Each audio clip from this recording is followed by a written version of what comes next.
Hey, it's me, Vicki Marie. Good morning, good afternoon, or good evening, depending on where you are in this crazy world we're living in. So, what we're going to talk about in this video is now we've been following this case ever since Samantha went missing in February. I think it was February the 4th. Samantha Murphy in Australia, in Ballarat, went for a jog, never came home, still has not been found. But Patrick Stephenson, this young lad, very young guy, 23 now, I think he was 22 when he was arrested and charged with Samantha's murder. And that's what we're going to talk about today, because recently there was another search for Samantha's body. So unfortunately, Patrick is in custody. He's been charged. He hasn't released a plea yet. This is him with his girlfriend, poor girl. God knows what she thinks of it all. He hasn't released a plea yet. He was not cooperating with the police. He won't say where she is, where her remains are. The police are convinced that he's murdered her. But of course, it's still, I think they've got quite a good case against him. Apparently, there's an unprecedented amount of, phone data, CCTV, etc. And that's why it's taking so long for this case to come to the sort of trial. He appeared in court not long ago. I told you about that, but it was a literally 5-minute appearance. Nothing really came out of it of any major significance. But he's back in court in November, and that is an hour-long session. So hopefully something more details will come out. And the reason for it taking so long, apparently, is there is this unprecedented amount of data that both the defense and the prosecution wanted more time to look at, to assimilate, to prepare defenses, prepare the prosecution. So really recently, just last week, the police announced a new search. The police have been doing targeted searches for Samantha's remains. This was the last photograph we have of Samantha. She's literally clearing up after her dog, who unfortunately her dog, that was another tragedy for the family, because one of the dogs got out and was run over as well. So, this family, Samantha's husband, Mick, her 3 children, they've been through a lot. And then they've not got, they've not got even the fact that they can bring Samantha home to rest and, say goodbye to her properly, until this twonk, Patrick, decides to either tell the police where they are, or maybe the police I do feel that eventually the police will find Samantha. It literally is looking like looking for a needle in a haystack. It's that, they're searching massive areas, and not only that, difficult areas, mine shafts, really difficult terrain to navigate. So and they'll have some idea of where she might be, but they won't know exactly. So they did find her phone recently. The last thing they found of any significance was Samantha's mobile phone, that they found next to a dam. It looked like it had been thrown from the roadway. And that has been confirmed to be Samantha's phone, and it was in good condition. They've got a lot of information from that phone. We don't know exactly what yet. So this is why now the latest search that they did last week, they've called it off now, and they didn't find anything of significance.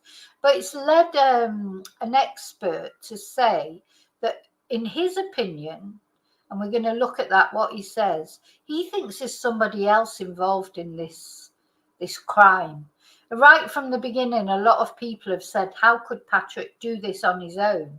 Not only murder Samantha, but then hide her body, so successfully. Then I think what this expert that we're going to listen to talking, or read what he had to say, and we're also going to listen to a podcast from somebody else talking about the case and what they think about it. Well, it's not, well, it's a radio show, so it's like a podcast on the radio. And what they, or certainly one of them, in his opinion, in his expert opinion, he's an investigator and he's quite well respected in Australia. There is somebody else involved. Now, the police have been adamant that nobody else is involved, but the police will say things like that because if they do think somebody else was involved, they don't want them to know, that they're on to them. Patrick's saying nothing. Patrick's keeping stum in prison. So if the police do suspect somebody else is involved in this, we don't know what they've got. They might have CCTV, they may have phone data. We just don't know what they've got. If they do suspect that somebody else is involved, they're not going to say that either. And what this expert thinks is that a lot of the information that the police is releasing piecemeal is like to try and flush somebody out. They're trying to, they're giving out these little bits of information here and there, trying to flush out who the other person is. So maybe they know, or they think they know who the other person or persons are. But as far as the police officially are saying at the moment, is that there is nobody else involved. But going back before Patrick was arrested, the police were saying that they thought there might be somebody else involved. So, at the end of the day, the police are going to say what they think will bring this case to a successful conclusion. They don't have to tell the truth. All they have to do is give out the information they think is suitable. So that, it's not necessary for them to tell the truth, is it? So that's what we're going to talk about today. We're going to talk about what this expert has said, the fact that this latest search has been called off with apparently no significant findings, and listen to this radio show of somebody talking recently about the case. And we're going to just listen to all that and, as usual, make our own minds up, aren't we? So I'm just going to say hello to everybody first. Hi, David. Hi, Chumba. Hi, Lily Paulie. Hi, Laurie. Yeah. Exactly, David. Could the girlfriend be giving evidence against Patrick? We just don't know, do we? It's all very top secret, isn't it? Now, when Patrick was arrested, I think he was staying at his girlfriend's house, or he was with her anyway. So, what does she think about it all? How awful. Imagine you just sat chilling with your boyfriend, with your partner or whoever, and then the police burst in, like a SWAT team bursts in, arrests your partner, and not only arrests him, but, not for like shoplifting or, not even drug possession or something that you could sort of more or less forgive him for, but for murder, and probably RAPE as well, but murder and hiding a famous case like that. Everybody in Ballarat, everyone across the world, it was one of those cases that grabbed everyone's attention. So definitely, if you lived in Ballarat, in that local area, you would know about it. And then there she got, they're bursting the police while you're sat chilling with your partner, arrest your partner. And, she's young, he's young, how, I just can't imagine how that feels. Hi, Julie. Thank you so much for the super chat. Thank you. So, yeah. And, Patrick had been to a party, hadn't he? Apparently been out the night before. We've seen videos of what he gets up to at parties. Is like, sniffing a bit of Charlie, and lying. He was absolutely out of it on the videos we've seen. So you can presume he was like that the night before. But then, of course, that begs the question, how was he capable of attacking Samantha? And she wasn't, she was strong, physically strong. She was running all the time. She wasn't some frail sort of person. So how was he capable alone? I mean, he's a sporty guy. He looks like quite muscly, even though he was quite wiry before. But a football player, etc. He's a lot bigger now from when we saw him in court when he was in court recently. He's really bulked out.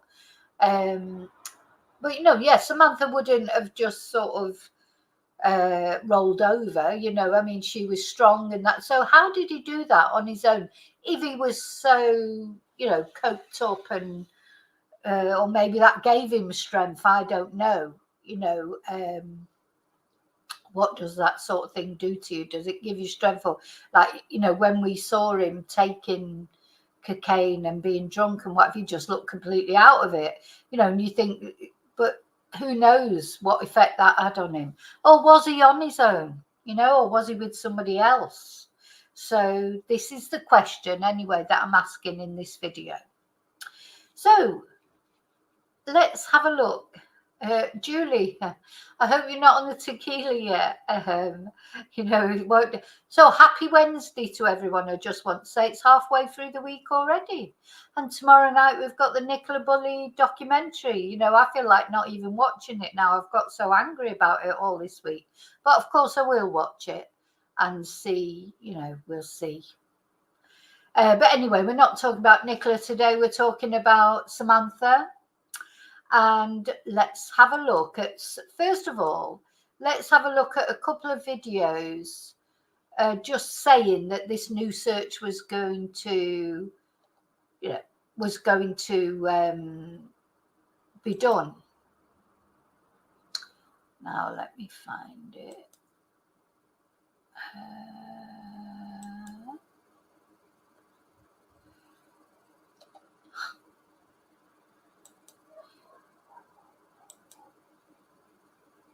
Okay.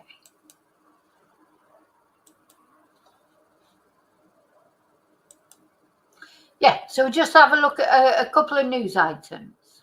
More now on that new search for missing mother Samantha Murphy, with Victoria, New South Wales and federal police scouring bushland in an area south of Ballarat. For more, let's bring in Ballarat Mayor Des Hudson now. Mayor, thanks so much for your time this morning. Des, police have called this a targeted search. Have they told you anything about this new operation? Yeah, thanks, Sarah. At the moment, the police have just been putting out media releases to the community and really just talking about not wanting members of the public to go near the search grounds.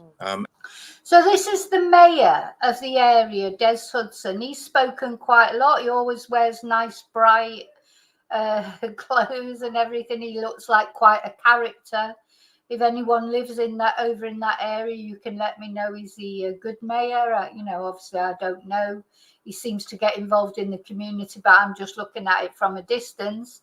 Anybody who lives in that area will know whether he actually, is a good mayor or not. And I think that's completely appropriate.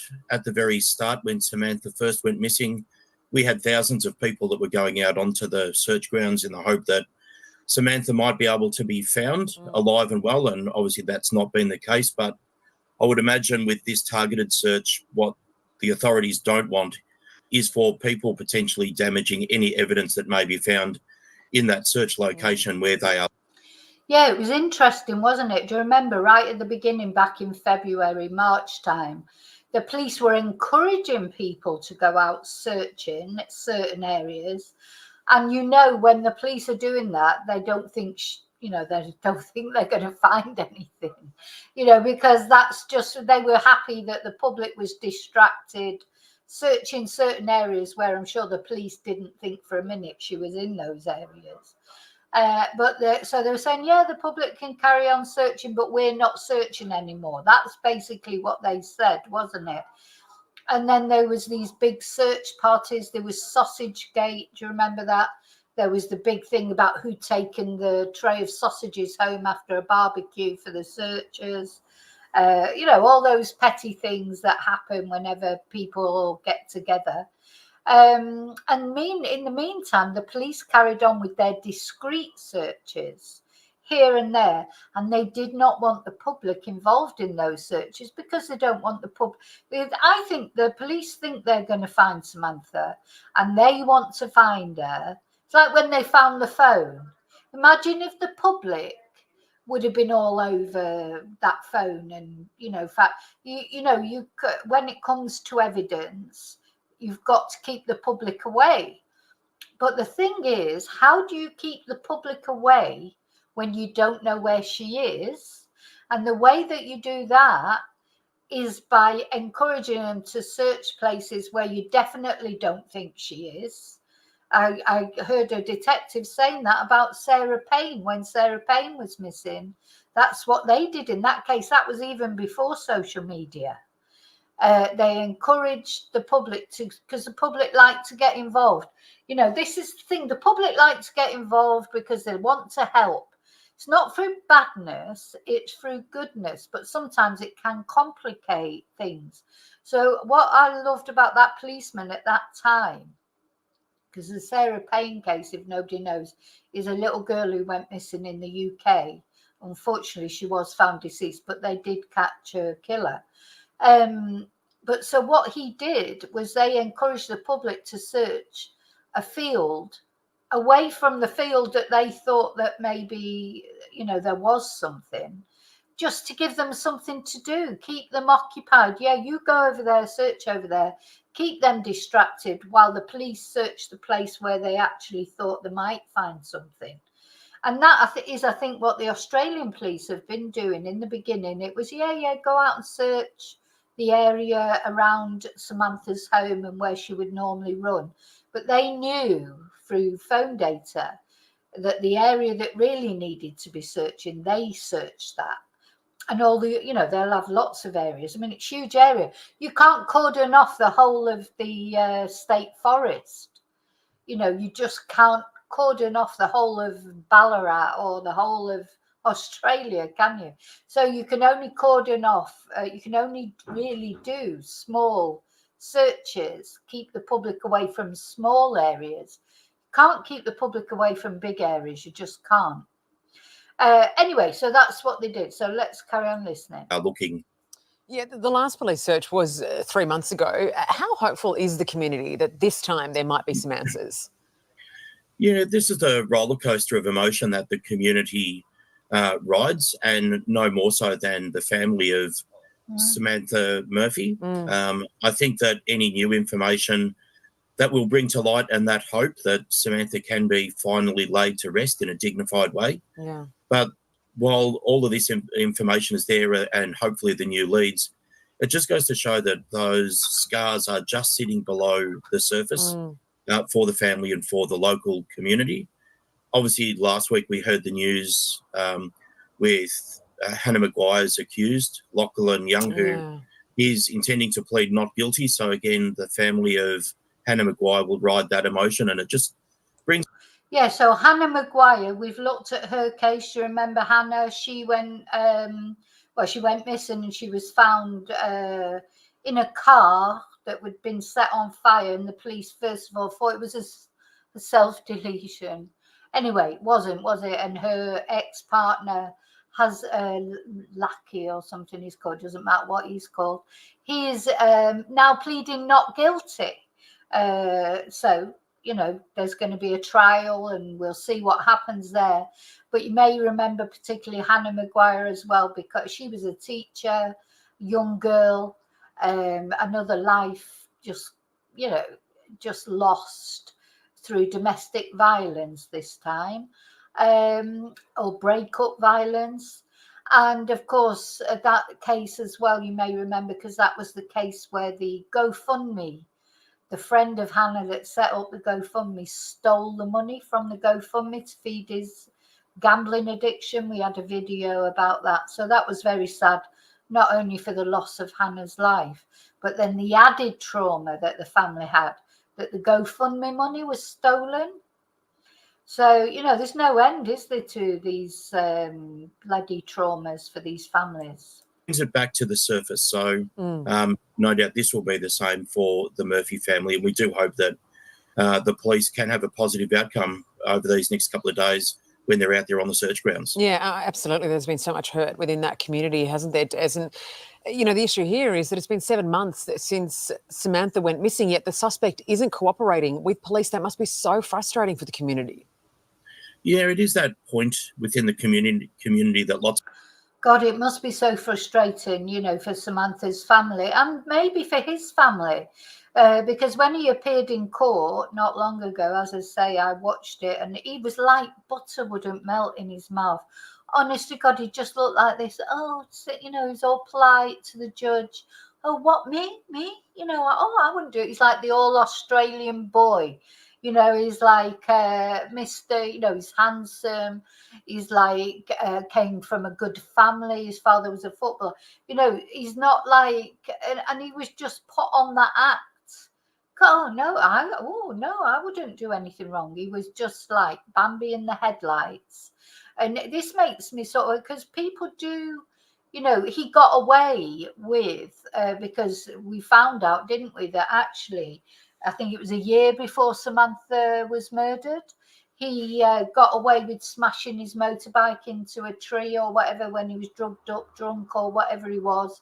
And probably because he is a white middle class, you know, handsome young boy. If he was some, I don't know, somebody from a poor family or maybe a different colour skin or an immigrant or whatever, but people don't get away with things like he got away with that.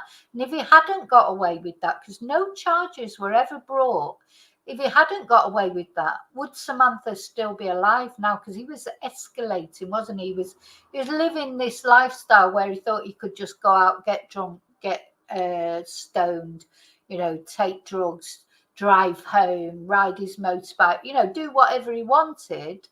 And he was endorsed in that by the fact he didn't get any charges from what he did the year earlier. So, you know, the police, I think, honestly, there is this bias. You know, people get, it's like with, it reminds me of like Gabby Petito and Brian Laundrie.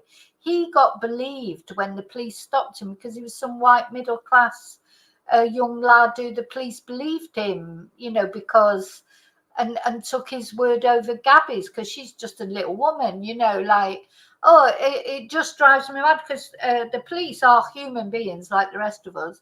And a lot of people make assumptions about people based on the colour of their skin, based on their background, based on their age, based on, you know, their social upbringing or whatever. All these decisions are made. You know, the police do make these decisions and they do let people get away with things sometimes when they shouldn't. So I've forgotten why I started talking. I started ranting and I forgot why I started it. But yeah, and I do think that Patrick will. Oh, that's right. When he was sat there, he said, "Yes, Your Honour." You know, honest to God, he just looked like butter won't melt. And I think I told you at the time, you can see the people that are watching the link for the court, and his mother was amongst those people. And you know, I feel for her because. Well, I feel for her if she is genuinely sort of trying, because I heard, and I don't know if it's true, that she was trying to get him to cooperate. I hope she is. I hope she's not one of these mothers that thinks, you know, the sun shines out of her son and you couldn't do anything wrong. You know, I love my son to bits, but I know, you know, if he did something, I would know if he'd done it or not. Or, you know, I'm not saying he's perfect because he's not perfect. But, you know, things like that. And if it turned out he had done something like that, I would still love him. I would still love him. He'd still be my son. But, you know, you've got to be realistic about the evidence and things like that. And I was watching on Netflix about Lacey Peterson and Scott Peterson. I don't know. Anyway, I won't go into the whole case because we're talking about Samantha. But Scott Peterson, his sister, still believes he is innocent. He killed Lacey. He murdered his pregnant wife and his unborn son, Connor. Took her out to in his boat, dumped her body, and he had a mistress. It turned out he was found guilty. She still believes he's not guilty. It's just ridiculous. This denial. Sometimes it's one thing to stick up for your loved one, but once you see the evidence, like the evidence against Scott Peterson, and she knew Lacey, and that's her nephew as well that he's murdered.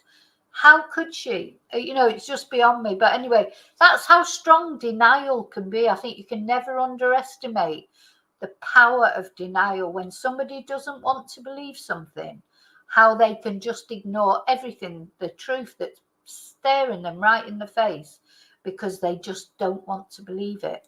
Lots of people are talking about, and I guess my message to everyone during the media statements that I've given over that time is to let the process take its course. Obviously, the first up court hearing about a month ago has been adjourned off, and we will next go into the courtroom in November. I don't think there will be too many extra pieces of information that will come forward at that stage. Probably not until we get to the trial phase, where parts of the jigsaw will be laid out and then hopefully put together in a logical way that the community will understand how this tragic unfolded for Samantha. Yeah, well, we all are hoping that you do get some answers with this search resuming today. Really appreciate your time, Mayor, and we're thinking of everyone in Ballarat. Thank you for joining us. A new targeted search will resume in Victoria today as officers ramp up efforts to find the body of missing Ballarat mother Samantha Murphy. Live now to Christina Hearn in Melbourne. Chris, interstate and federal officers will be joining the search. Jane, the search involves detectives from the Missing Persons Squad, also Victoria Police, as well as officers from New South Wales and the Australian Federal Police. So this search area, it's understood, is in Grenville, just south of Ballarat and near the dam where Samantha Murphy's mobile phone was found last May. So this search, this fresh search began yesterday. Victoria Police say that they will be back out there today. Ballarat man Patrick Stephenson has been charged with the murder of the 51-year-old mother. It is understood that he is not cooperating with police whilst in custody. Police say that the family of Samantha Murphy have been told of these latest developments, and they are urging the public not to attend that search area. Jane. Chris, thank you.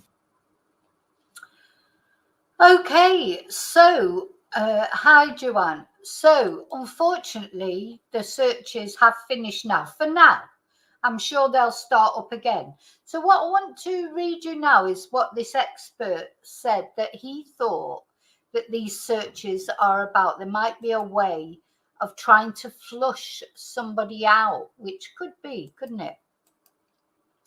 So, let's see. So one expert has suggested a theory about the searches for the missing mum. Let's get round to the... So criminal psychologist Tim Watson-Monroe believes that police are remaining overtly tight-lipped for one reason. They think someone else is involved. So Tim, he's quite well known, I think, in Australia as a sort of a crime expert. Now, as I say, the police have been saying all along nobody else, well, since they arrested Patrick, they've been saying that nobody else is involved.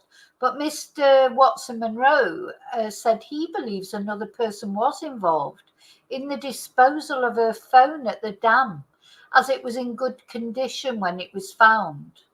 Of all the dams in that district, on all the farms in that district, they happened to find it there, and as I understand it, pretty well preserved, he said. Clearly, this raises the likelihood of third-party involvement, because by then the accused was in custody. So did somebody else throw that phone there? Did they? Had they been hiding it somewhere? and then they do. I don't know for sure, but is it possible? The psychologist said that police were likely withholding information in hopes of shaking someone down. I suspect that someone took the phone there, and police have intelligence on that. Leaking or providing development to the public is inevitably strategic. I mean, that's definitely true. Sometimes information is sort of leaked out. Sometimes information is drip fed for a good reason, because it's trying to flush someone out. The discovery of the phone certainly indicates to me it was disposed of by somebody who was not in custody, and that would suggest a level of communication between various parties. Now, the thing is, I can't see that Patrick could communicate with anybody, could he, from prison? Because I'm sure they keep a record of every phone call he makes, every conversation he has with anybody.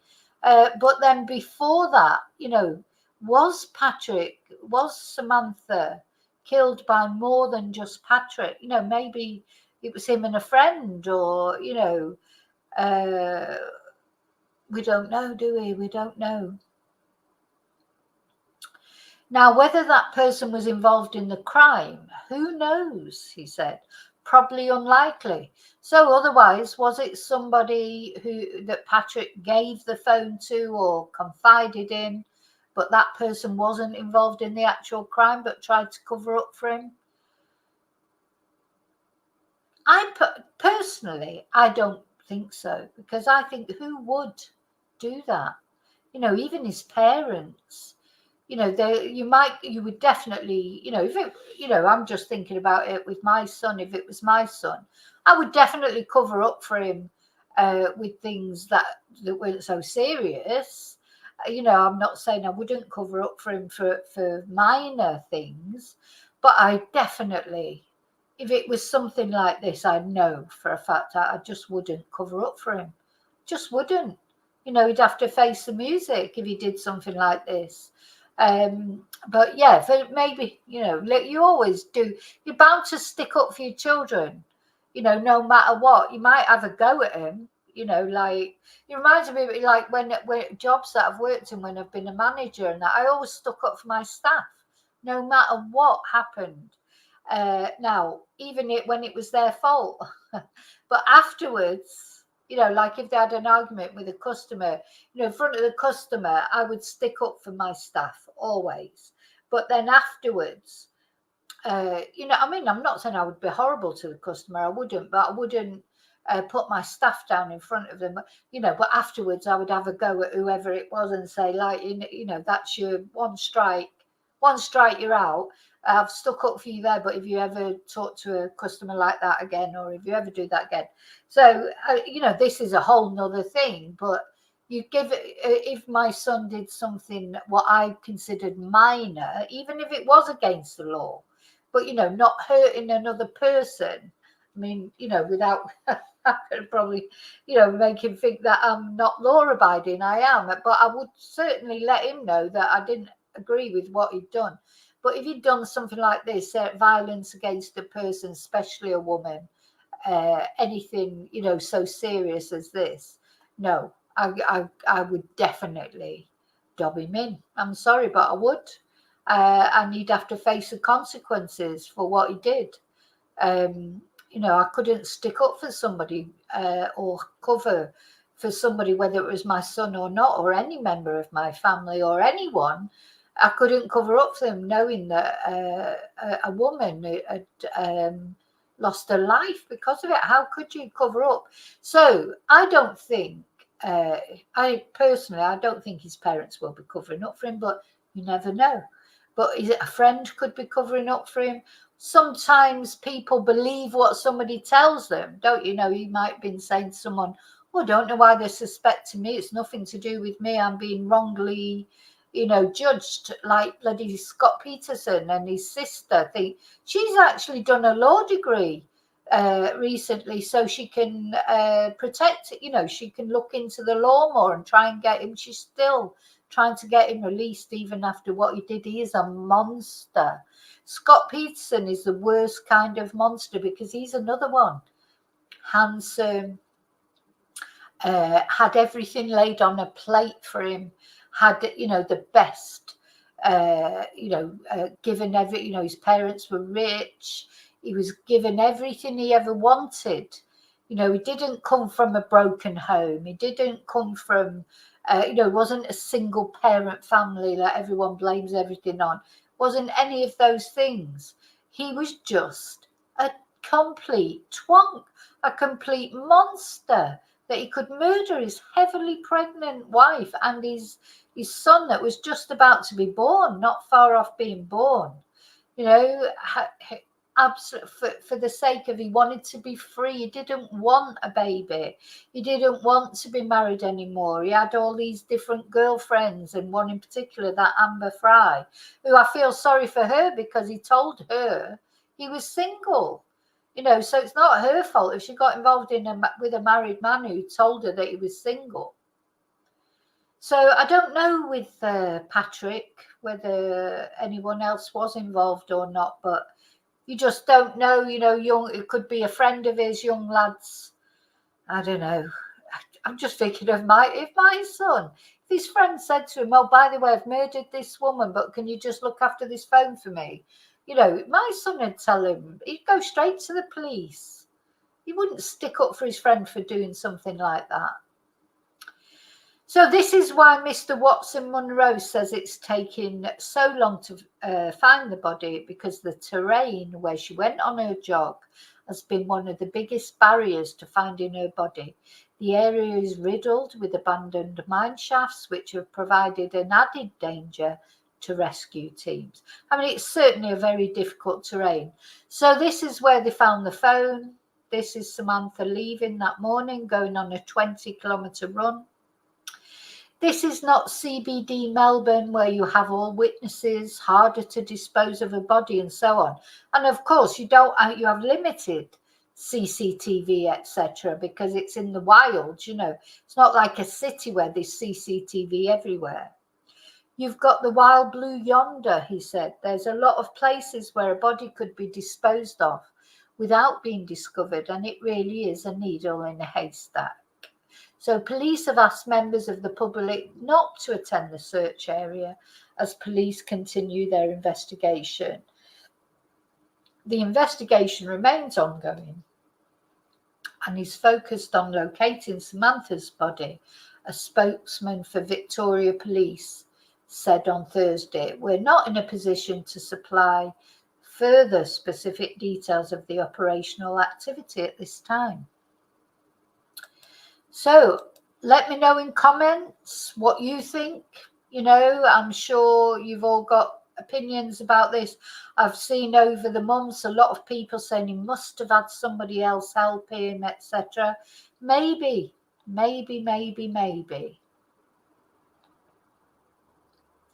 Okay, so now we're going to have a look. Let me just put a couple of windows down. Now we're going to have a look what somebody else had to say about this.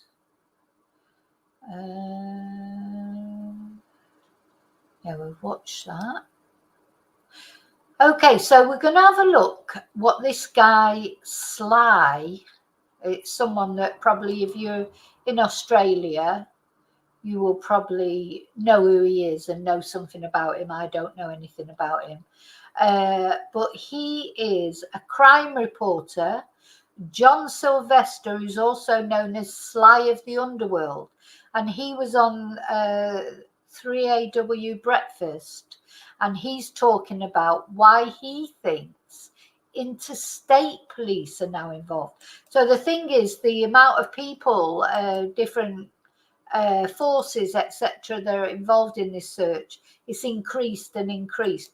I mean, I think you've got to say, they are trying really hard for Samantha and for her family to find her and try and bring Samantha home. You can't say they're not trying. And I hope they're successful in the end. So as I say, if you're from Australia, you probably know who this guy is. I didn't know who he is. But he's John Sylvester. So let's have a listen. This is a listen. I'll put a picture of Samantha up probably. A listen to what he says.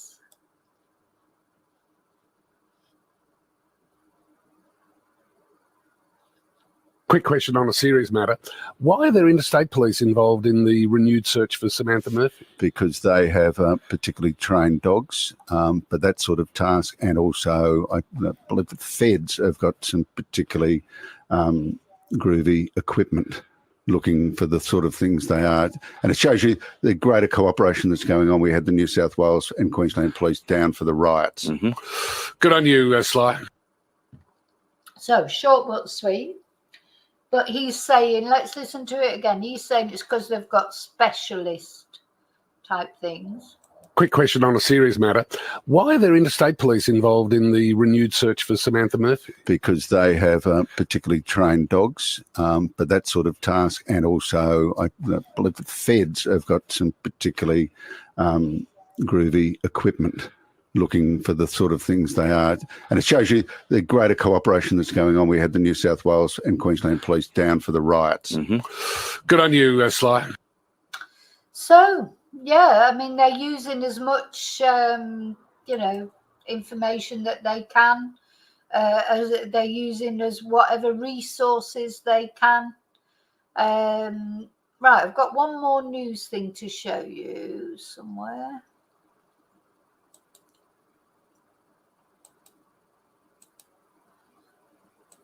Where's it gone? There it is.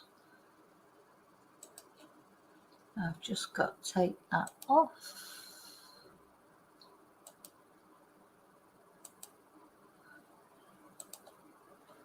This is, again, a news thing from when they were announcing that they were going to search.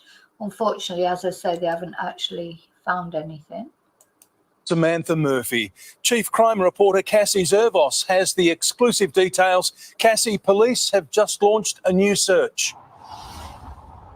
Well, Mitch, 7 News can reveal this latest search started earlier today to find the human remains of Samantha Murphy and was prompted after they received new intelligence.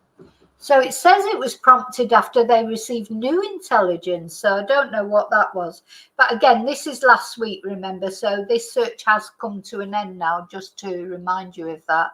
I'm sure there'll be more searches coming up. Detectives from the Missing Persons Squad, along with officers from New South Wales and the Federal Police, spent the day scouring bushland near Grenville. We understand the area they're now focusing on is close to where Samantha Murphy's mobile phone was found 3 months ago. In June, 7 News revealed it was in near perfect working condition.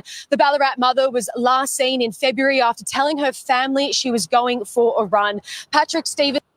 But this is Patrick when he's had a drink and he's sniffing cocaine, and, this is it. If you look at this and you think, God, you wouldn't think he was capable of anything. But, of course, he was probably in some sort of mania from drinking, taking drugs. It makes you, this tree, I think he was 22 at the time.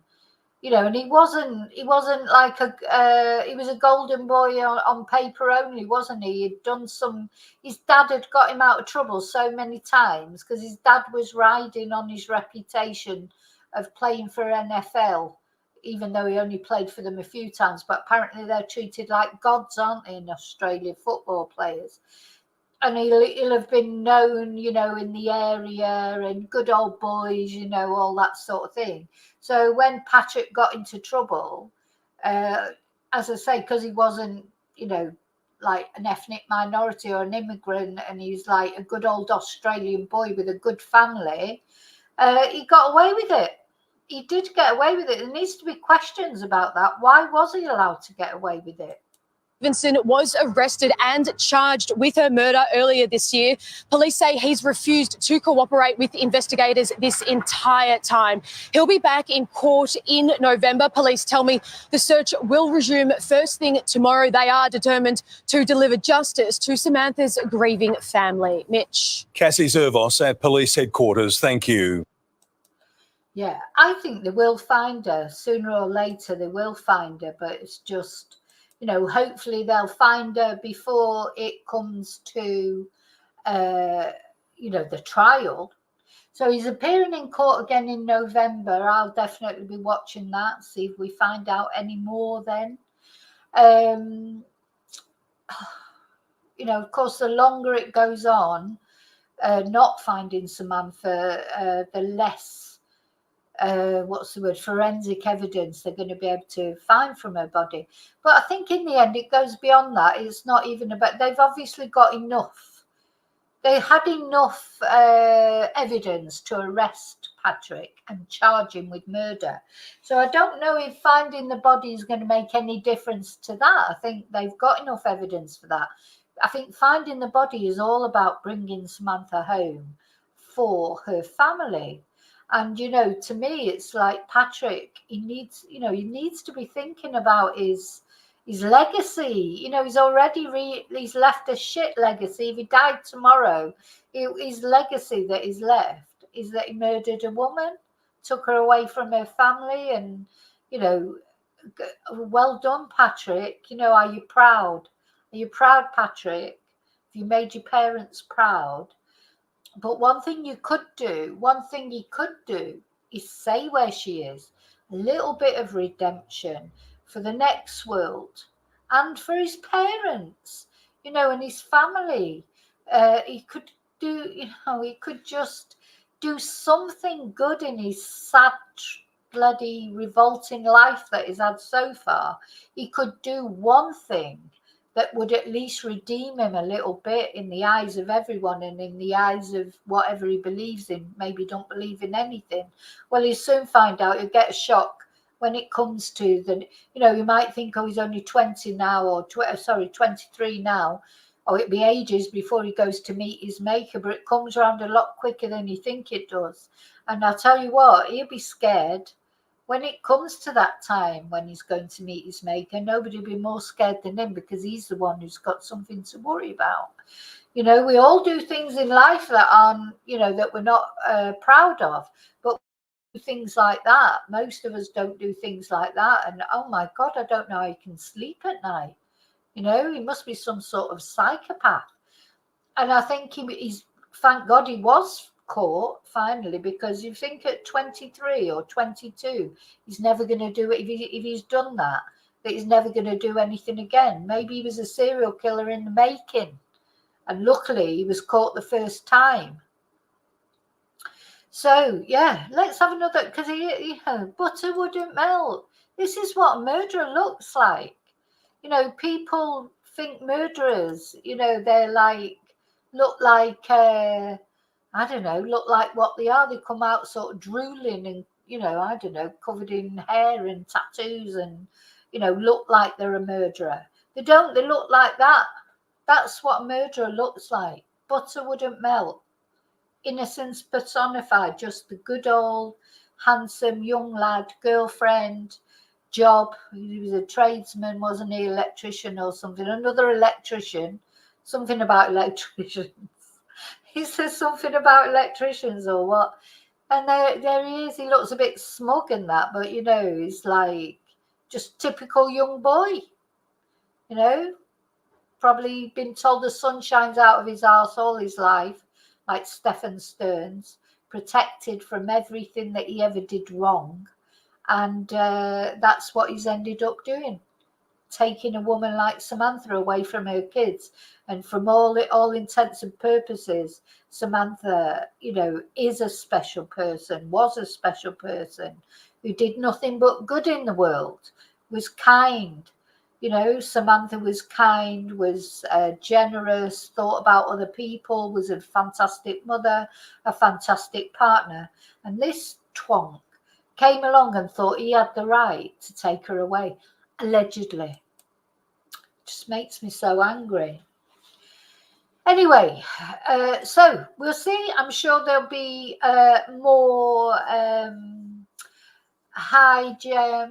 I'm sure there'll be more developments. I think there'll be more searches. I'm 100% certain there'll be more searches. And I'm sure that in the end, they will find her. I don't think there's been any reward offered Maria. I don't think so. No, no, I don't think so. Hi, Admit.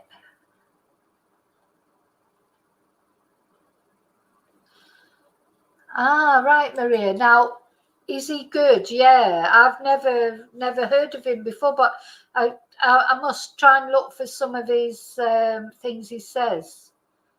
I like people who don't mince the words. I do like people who don't mince the words.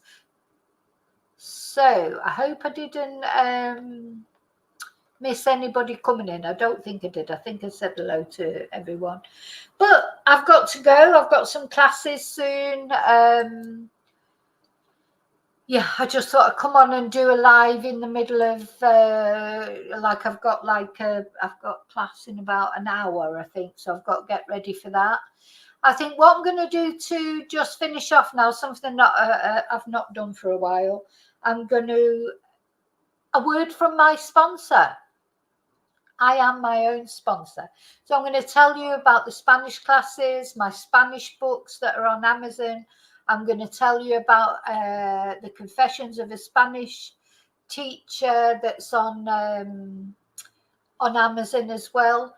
So if you want to stay on and chat to each other, you know, I know some of you have seen these videos before. You can click out, you do whatever you like. But whatever you do, be careful. And I'll see you really soon in the next video. And until then, may your God go with you. But I'm just going to put on these videos about my books. If you want to learn Spanish, that's my other life. That's what I do in my... It's like I have got two lives, really. But they're overlapping now, because on my, you know, even my Spanish subscribers on my Spanish channel seem to quite like the true crime videos as well. So, yeah. Anyway, thank you so much, and I will see you really soon in the next video. So I'm going to, as I say, I'm just going to put on my videos now. If you're looking for something to read, this is the one, Confessions of a Spanish Teacher. And if you're looking to learn Spanish, it's the next video. Thank you. Thank you so much for being here with me, spending a bit of your day with me. I'll see you really soon. Hey, it's me, Vicki Marie. Did you ever want to know a little bit more about me and my background, how I came to become interested in true crime? How I ended up in Spain being a Spanish teacher. If you want to know a little bit about me, a little bit more about me as a person, you can find my book, Confessions of a Spanish Teacher, on any Amazon site, wherever you live in the world. And I believe that everyone has a story to tell, and this is my story. So it's the story of how I grew up in Manchester in the UK on a council estate, and very humble beginnings, and my journey through personal tragedies, disastrous romances, and triumphs to become a single mum, a Spanish teacher, and an interpreter living in Spain, and eventually a YouTuber reporting on true crime. So it details my various experiences with people and places over 20 years of teaching, over 20 years now. Ooh, where did that go? Of teaching Spanish and interpreting through the backdrop of the recession, financial uncertainty, severe flooding, and living through COVID. I hope you will find it funny, sad, amazing, silly, serious, and stranger than fiction at times. I hope you enjoy it, and I hope to make you angry at least once. I hope to make you cry at least twice, and I hope to make you laugh many, many times. So thank you for all your support on my YouTube channel, and if you want to know a little bit more about me as a person, then you can find out there. So thank you so much. Hola, soy Vicki. And are you wanting to learn Spanish? Have you been trying to learn Spanish and it's just you can't put the words together? Common thing that people say to me is, I know a lot of words, but I just can't put a sentence together. So I'm here to tell you how you can learn Spanish through English. Learn how to make sentences, not phrasebook Spanish. Learn how to ask questions, answer questions. Right from beginner or whatever level you are, if you're struggling in putting it all together, there'll be a level I can offer you a solution. So I've been teaching Spanish for over 20 years to English-speaking people. And these are the books that I have written. Break the Language Barrier Level 1 for beginners. Level 2 for intermediate or sort of pre-intermediate. Level 3 intermediate. Level 4 upper intermediate. And level 5 for advanced. There's really level 5 is to practice what you've already learned. So if you've already learned a lot of Spanish, but you want some practice with translations, conversation practice, games, etc., level 5 is for you. If you know more than level 1, in other words, you know how to already speak in the present tense, if your grammar has gone past the present tense but you're struggling with the past tenses, level 2 is the book for you. All these books are available on Amazon. Any Amazon, wherever you are in the world that you want to learn Spanish, you can order one of my books from Amazon. The other thing you can do, you may be interested in Zoom classes. I've left my contact details here on the video so that you can WhatsApp me or email me if you want to know about Zoom classes and how they work. Or another way you can learn is, along with the book, have recorded classes to learn. So although we're not sort of face-to-face as we would be on a Zoom class, you can still ask me questions. You can watch the class, on the video, watch the class which goes with the book. All the books have everything is, the classes, I can either teach you face-to-face like we're talking now in Zoom classes, or if either your budget doesn't run that far or you haven't got the time for Zoom classes, we can do it as a course where you get the book and you get the actual recorded classes, and you can learn in your own time, but you can still ask me questions by email, just not in the moment because it's not an actual one-to-one class, but you'll find that is reflected in the price. So if you want more details of how you can become better at Spanish, and remember, it's always progress, not perfection that we're looking for.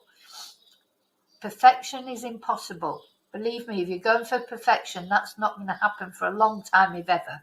But communication, confidence, fluidity, all those add up to be fluency, don't they? Okay, so my books offer explanations in English, step-by-step, easy-to-follow grammar, gradual build of vocabulary and conversation skills, and all the answers are included, and you always have full internet backup. In other words, you can always email me or WhatsApp me a question and I'll get back to you as soon as I can. Okay, so what are you waiting for? If you want to learn Spanish, don't hesitate. Okay, gracias y hasta pronto.